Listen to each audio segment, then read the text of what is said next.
পটুয়াখালীর কলাপাড়ায় ইনকিলাব মঞ্চের মুখপাত্র ওসমান হাদির উপর হামলার প্রতিবাদে বিএনপির প্রতিবাদ ও বিক্ষোভ মিছিল অনুষ্ঠিত হয়েছে। শনিবার সন্ধ্যার পর উপজেলা ও পৌর বিএনপি এবং এর সহযোগী অঙ্গ সংগঠনের উদ্যোগে মিছিলটি বের হয়। বিএনপির দলীয় কার্যালয় থেকে শুরু হয়ে মিছিলটি পৌর শহরের প্রধান সড়ক প্রদক্ষিণ শেষে পুনরায় দলীয় কার্যালয়ের সামনে সংক্ষিপ্ত প্রতিবাদ সভায় মিলিত হয়। সমাবেশে বক্তারা ওসমান হাদির উপর হামলার তীব্র নিন্দা জানিয়ে 24 ঘণ্টার মধ্যে দোষীদের গ্রেপ্তারের দাবি জানান। অন্যথায় কলাপাড়া মহিপুর রাঙাবালি এলাকার দুর্বার আন্দোলন গড়ে তোলার হুঁশিয়ারি দেন বিএনপি নেতারা।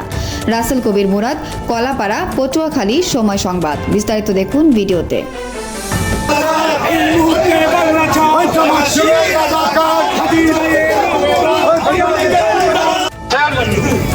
জুলাই বিপ্লবের অগ্রনায়ক শরীফ ওসমান হাদিকে গত পরশুদিন নির্বাচনের তফসিল ঘোষণা হওয়ার একদিন পরে জুম্মার নামাজ পড়ে মসজিদ থেকে বের হয়ে বিজয়নগর এবং পল্টনের মাঝামাঝি জায়গায় তিনি যখন নির্বাচনী প্রচার অভিযানে অংশগ্রহণ করেছিলেন, ঠিক সেই মুহূর্তে শেখ হাসিনার রেখে যাওয়া সন্ত্রাসী বাহিনীর ছাত্রলীগের গুন্ডা বাহিনী তাকে হত্যা করার জন্য তার মাথায় পরিবর্ষণ করে তিনি এখন ঢাকা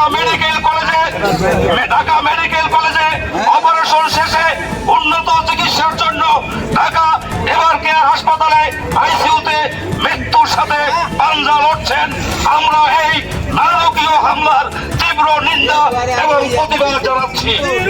প্রিয় নেতৃবৃন্দ, আজকে নির্বাচনকে বানচাল করার জন্য, বাংলাদেশে অস্থিতিশীল পরিস্থিতি তৈরি করার জন্য শেখ হাসিনার নির্দেশে আজকে আওয়ামী লীগের গুন্ডা পান্ডারা আজকে এই ধরনের হীন চক্রান্ত করছে। এ থেকে আমাদেরকে সতর্ক থাকতে হবে এবং অন্তর্বর্তীকালীন সরকারের কাছে আমি 24 ঘন্টার আলটিমেটাম দিচ্ছি। 24 ঘন্টার মধ্যে আপনারা এই হাদির উপরে যারা গুলি বর্ষণ করেছে, যারা তাকে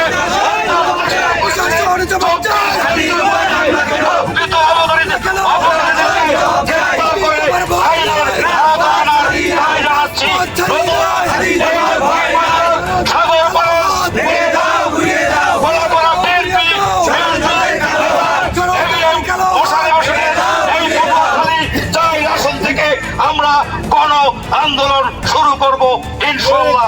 আপনারা সকলে ভালো থাকুন। আপনাদের সকলকে ধন্যবাদ। আল্লাহ হাফেজ।